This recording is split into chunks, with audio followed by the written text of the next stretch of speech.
Aš galvoju, kad investicinė prasme jinai turėtų brangti, nes infliacijos ratas sukasi tik į vieną pusę ir ta išraiška piniginė skaičiai, tiesiog skaičiai skiriasi, o tie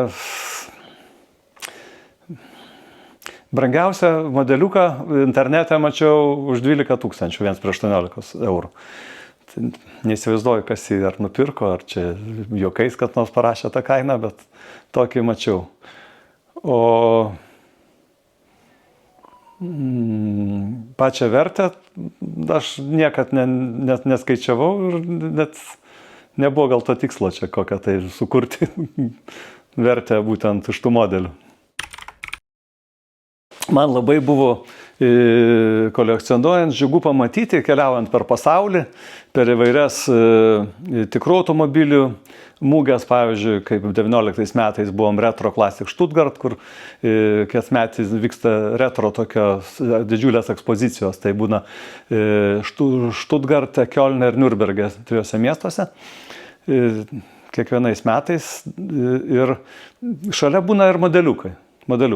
Tai yra, kaip aš vadinu, lengvas kelias žmonėm, kurie myli automobilius, turėti tą vizualizaciją, nes viens prie vieno tai yra ir piniginė išraiška, tie skaičiai labai neįdomus dažniausia ir sandėliavimo prasme, ir aptarnavimo ir taip toliau. O čia tu turi greitą tą vizualizaciją ir tie modeliukai jie keliauja šalia tikrų automobilių.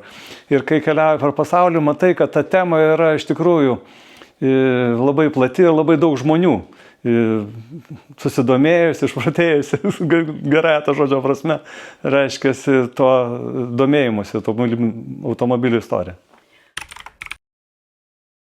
Taip, kolekcininkai dažniausiai tie, kurie bendrauja, jie tą formalią bendruomenę susikuria, turi tą ratą žmonių ir aš turiu tą ratą žmonių.